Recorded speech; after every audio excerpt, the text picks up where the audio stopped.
We're back. This is the first episode of our new series. We're calling it In Knife in About a Week. The whole process, the whole premise here is we are going to take 7 days to try and get a knife done. Now remember, DTM is a side hustle. We do this on the nights and the weekends. So we're going to have 2 to 3 nights during the week that we're going to work on this, and then a Saturday to finish. It is Tuesday at, wish I had a watch, about 6 o'clock. The goal is to get the knife in the oven today. All right, so let's go over a couple of things right out the gate. First, we are using stainless steel. AEB-L stainless steel is what we're working with. We found that is a very nice steel to work with in all stages. So we're going to go ahead and cut the profile out. We're going to drill the holes. We're going to do all that. In the foil, in the oven, it's getting heat treated first. Then, fully tempered or hardened and tempered, will we go ahead and grind in the bevels. So, for this, we are going to make one of our Hunter series. This is a pretty standard model. We make a bunch of these. I have to make a couple for stock anyway, so it's going to fall in line. But this one will get finished ahead of time. Blue Dykem gets everywhere. I got some on my nail last week. Took everything I had to wash it off.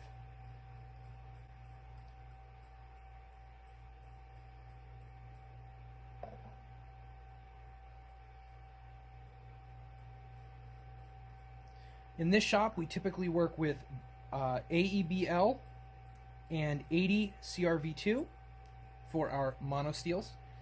Damascus is either a 1095 or 1080 variant, and 15 and 20. When it comes to forging, whatever I have floating around, we do like to repurpose as much as we can, knowing full well that, junkyard steel is just that, junkyard steel. That's for another episode. So we've Dykemed this, and now through TV magic, we're gonna pull out the one I Dykemed the other day. Let that dry. One of the things that we do that may or may not help you if you decide to get into this level of making is to go ahead and just start cutting your steel to the appropriate length right out the gate.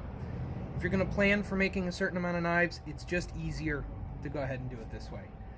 So we're running low now because we've been building up stock. But on the shelf the other day, by the other day I mean like 2 weeks ago, we had 9 pieces in this length. We had 10 pieces in another length, etc., etc.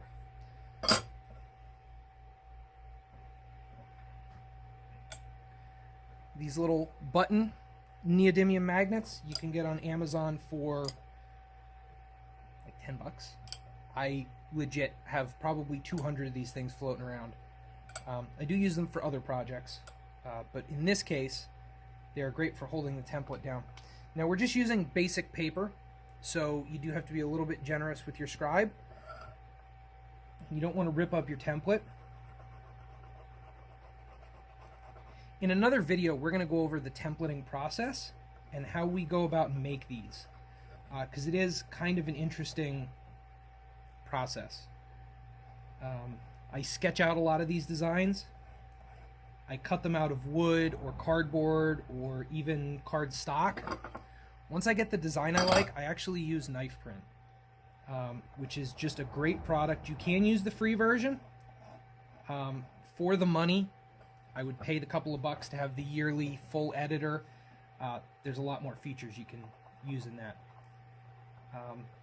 At this point, we don't order our blanks yet, unless there's a large custom order. But that is another nice feature of knife print.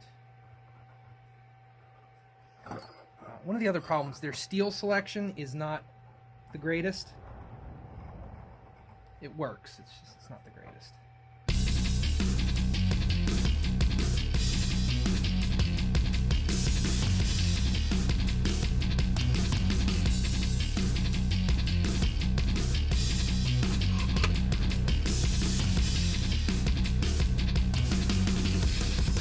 No two of our knives are the same, even when we template them, so we're just getting close. One of the tricks that I have learned recently, we're going to drill the holes, or at least mark the holes, while it's still in square form. which means I need to go find a punch. So, cue the Benny Hill music.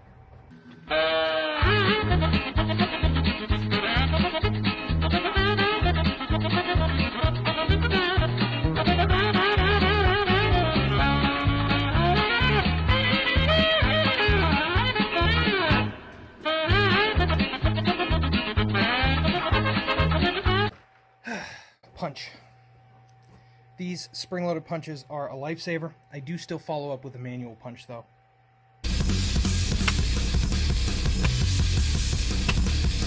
Our Hunter Series knives get 3 holes drilled, and then we actually file in the sharpening notch. You'll see that a little bit further down the road. Because I sometimes play with the designs a little bit. Again, no two designs are the same. So as you can see, we have our rough profile done, and you can see the divots that have been put in.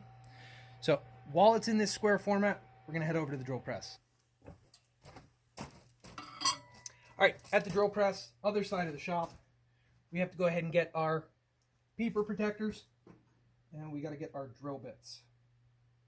Which are around here somewhere. You got to find one that isn't absolutely haggard, which is a challenge in this shop.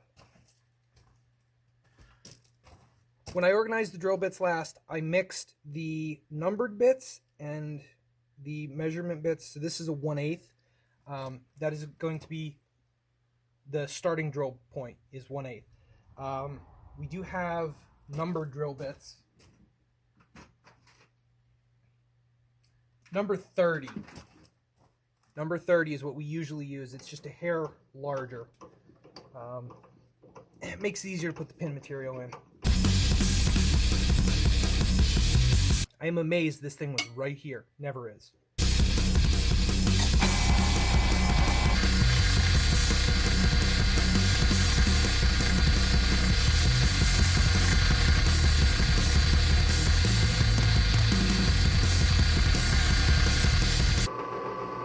So much fun.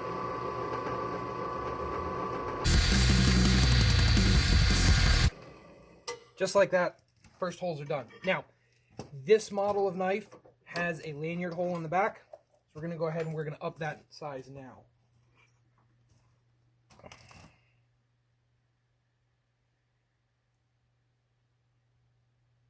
Hopefully I grabbed a 1/4 inch that is not just hammered. Although the fact that it's magnetic concerns me. This one might be borked.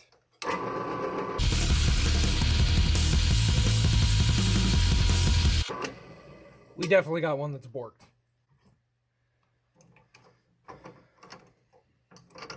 I have this gorgeous sharpening system for drill bits. Never used it. Hell, I don't even know where it is.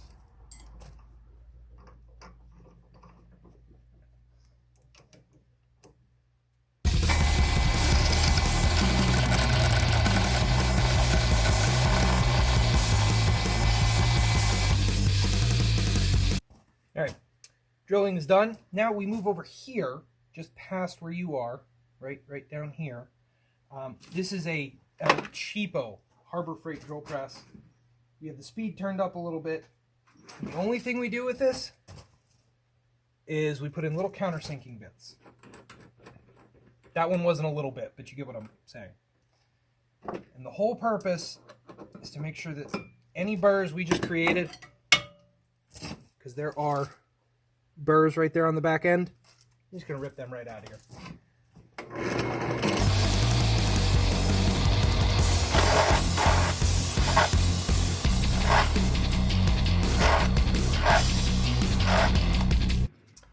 Just like that, we're drilled. So now we're going to go ahead and go cut this. Portaband time. Yeah, I think that might work. I will try and mute this. I promise.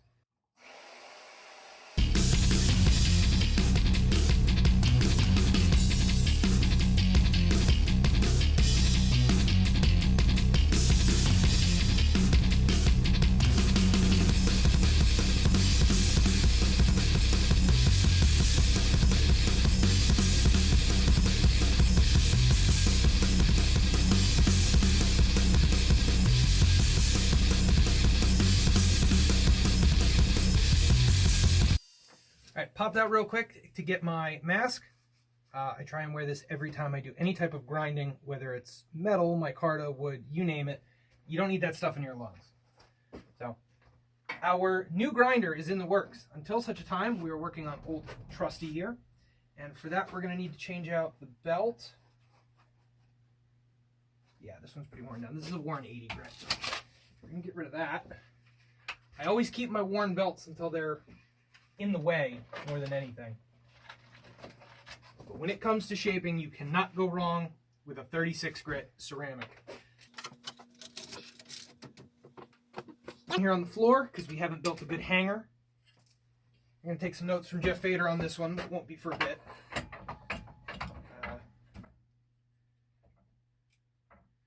Until then, we're just going to pile them on the floor like we normally do. Once we add more grinders, it'll be a problem. For now, it's completely okay to have them there.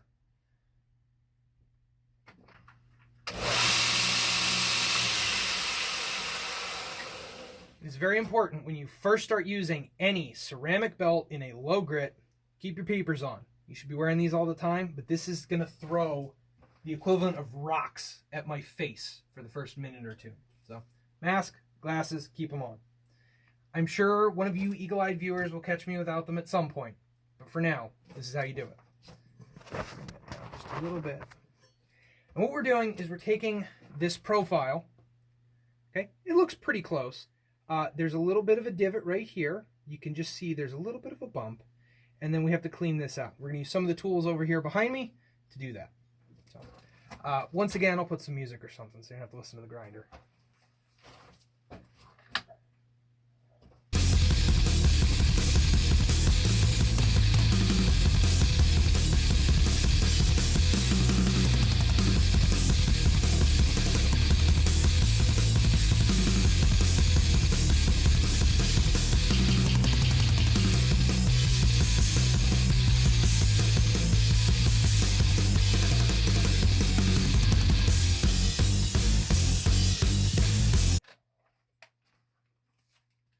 Those 36 grit belts really do eat. So we are at pretty close to a rough profile. We're going to take the Dremel. Here, it might be a little bit easier to see on the dark. We're going to clean up in here a little bit. We're going to knock down a ridge that's come around the outside. And then we're going to do something a little bit different in this one than I normally do. We're going to adjust the wheels. We're going to put a fuller here in the handle. This is something I've started doing on a lot of our production knives. Used to drill a bunch of holes. I hate dealing with drill bits. I've already got nice sharp belts. Why not use them? Okay. This is a fakedom. We call it a fakedom. It's a fake Fordham rotary tool. Motor's up here, pedal controlled. We're just going to use that to clean up right here in the finger groove a little bit. Mask on.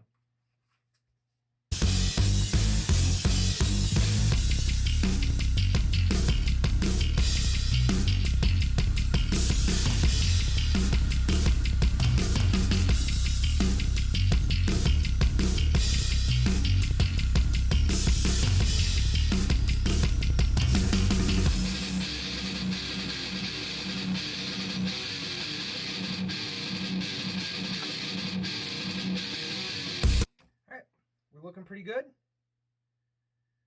We're going to adjust this so we can go ahead and lay in some of those fullers.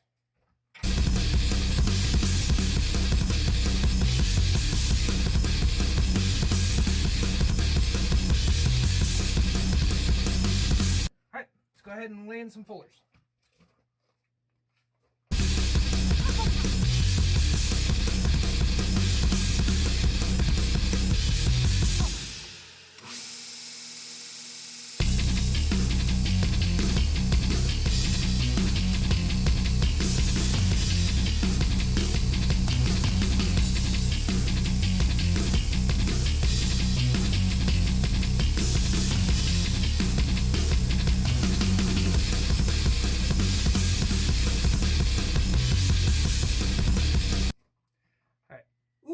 That is a cool shot.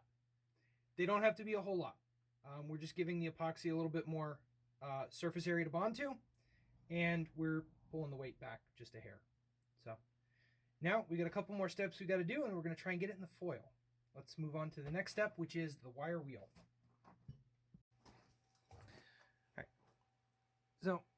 I'm not sure if you can catch it right there. This gets a little bit of a burr, and stainless always does this to us. So we keep a wire wheel over here, buffer, wire wheel next to it, just to knock these things off. This will throw a knife if you're not prepared, so be prepared.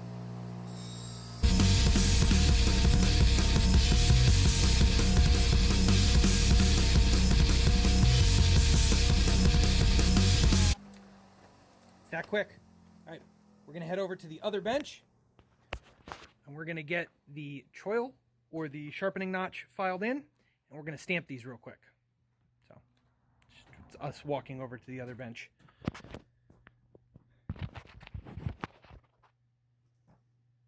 Okay.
That's perfect.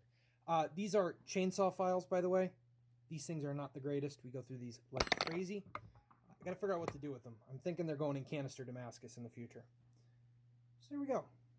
Now, one of the other things that we do here in the shop is we stamp what kind of steel it is somewhere under the handle scale. It's not so much for the consumer or the person on the other end. It's more for our tracking. Because I have a shelf with 15 to 20 blades that are different steels, our high carbon and our stainless, we just want to not get them mixed up. This way we heat treat them properly. So we need a hammer and we need the stamps. Be right back.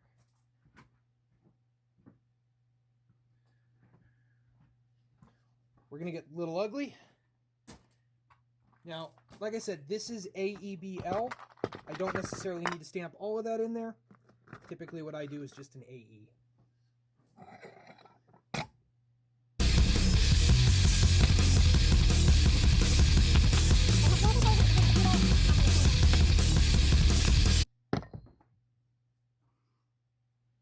Right there, we have an AE. We're stamped. By the way, until we get the camera figured out, like I said, we're on the cell phone, so you're facing the other way. Sorry. Now, one of the things that I like to do before any of the knives go into the oven is I like to take just a flat file and I go over all the saw cut parts to try and smooth it out.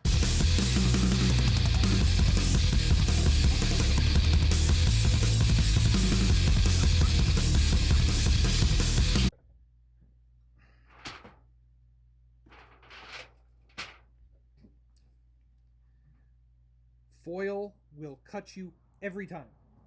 Now that you know it, the Band-Aids are over there in the drawer. If you see me take off, you know what happened. It's not enough that I'll need stitches, but it's like 1,000 little paper cuts. It's...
back.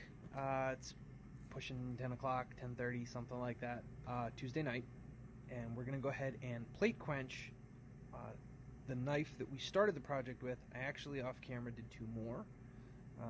So they're in there as well. So you're going to see a total of 3 come out. The knife that we started on and a couple of backups. Again, this is a production model, so I'm not going to add a couple extras. They'll get hung up on the shelf, and the one that we were working on, well, we'll continue to work on. So we'll go ahead and prop the camera down, and the first one out is going to be the knife that we started the project with, and we'll probably just put you through the process of the other ones. Again, probably put some music over this because it's just a lot of blowing on the airlines and stuff like that, but you'll see what's going on. So here we go.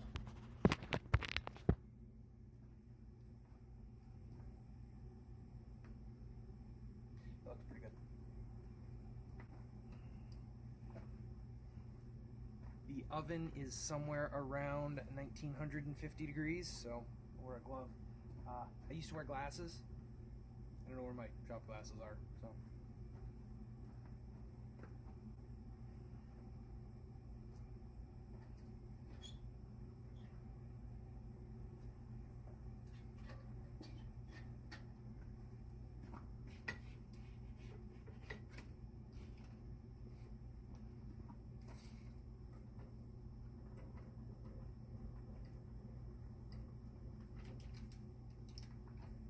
I just realized you guys can't see what's going on.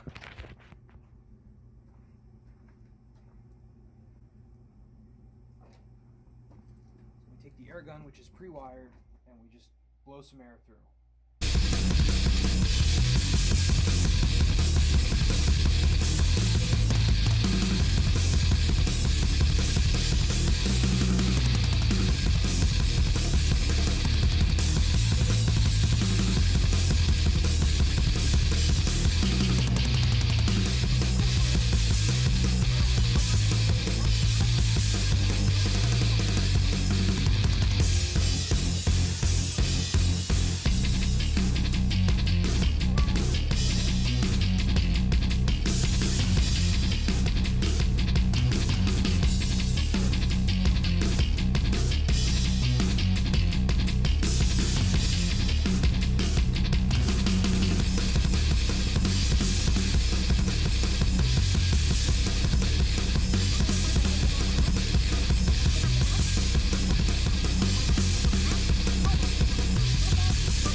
As you can see, that nice shiny foil wrap is now charred.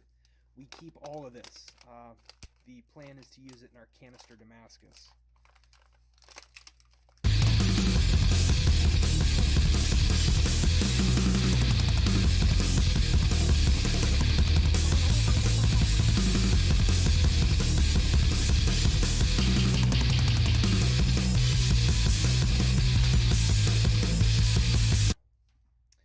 Here we have a hardened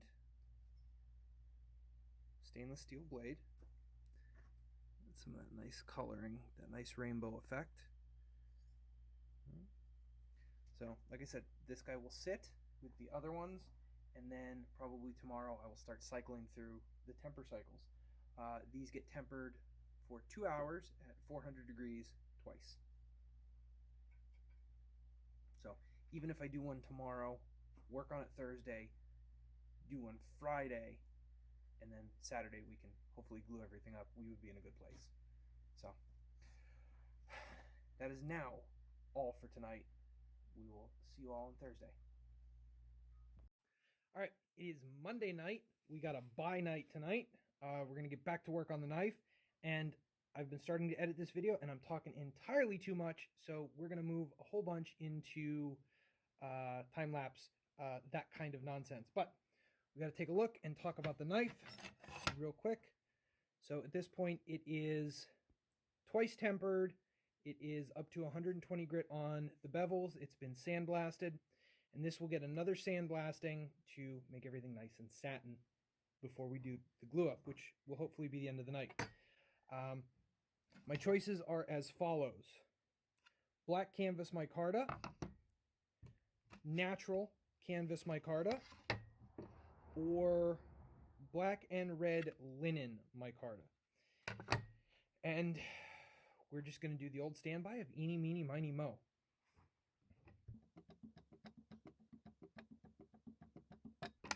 Natural it is.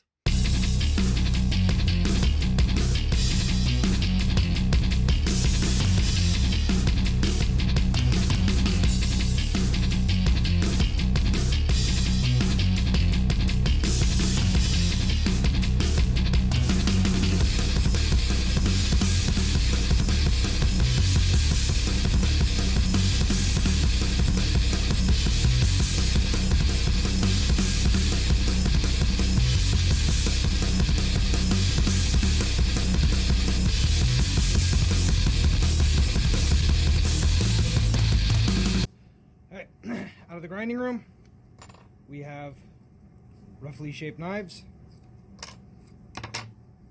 well, roughly shaped scales to our knife. So what we're going to do is get this back in the blast cabinet, give it a quick blast, clean all the crap off of it. Alright, everything is ready for glue up. So we grabbed some pins out of the stock bin. I cut a bunch of these up ahead of time. All right, we have our scales. We have a freshly sandblasted blade. So we're good to go. First thing we do, take some sandpaper, scuff up the back.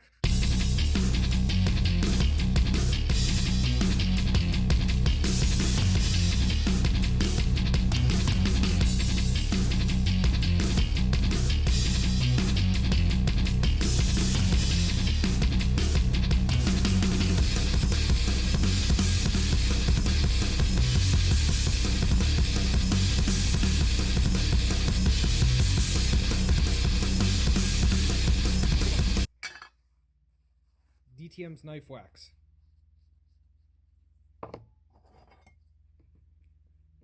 Put this everywhere you don't want the glue to stick.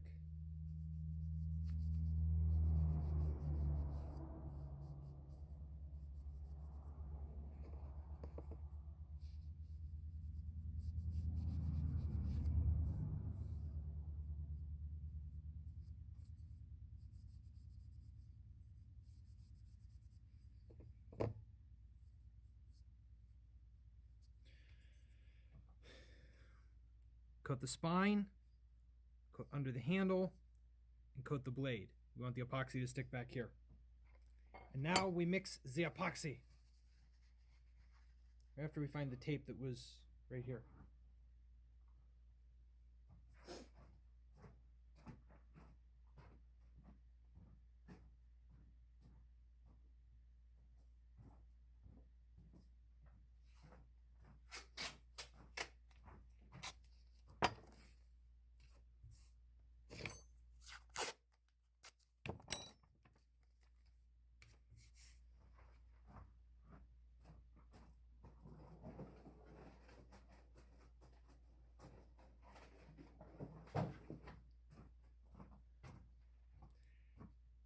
Bamboo skewer. These things. We go through these things like crazy. I love them.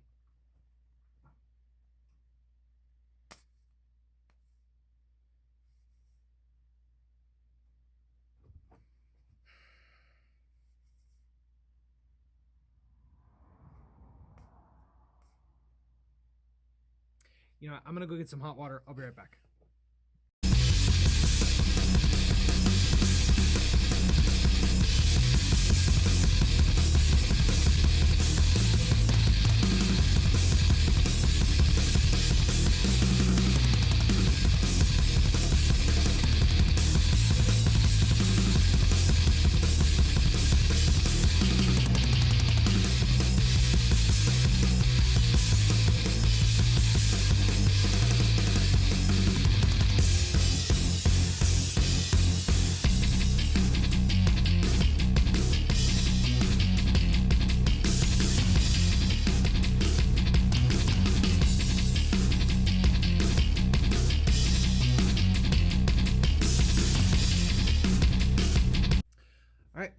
So it is Tuesday night, and as you just saw in the video, we are now sanded and sharpened, and now it is time for the reveal.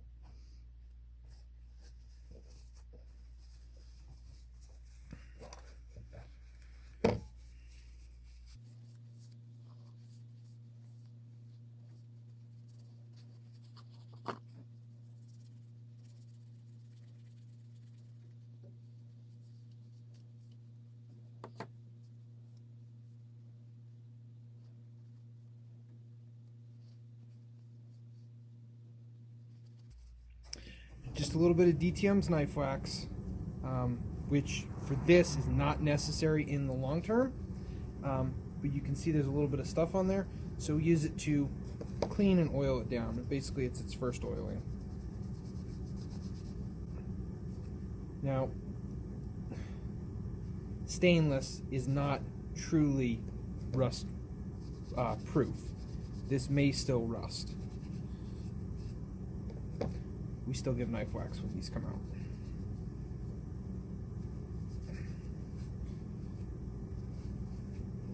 I'm glad I picked the dirtiest rag I had for this.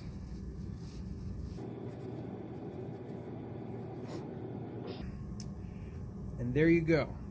That is DTM's knife in about a week. First one out the gate, and we actually made it. Nice and sharp. So the knife is done. We will put this on the shelf. We'll make a sheath for it over the next couple of days, and then this one will officially be ready to go.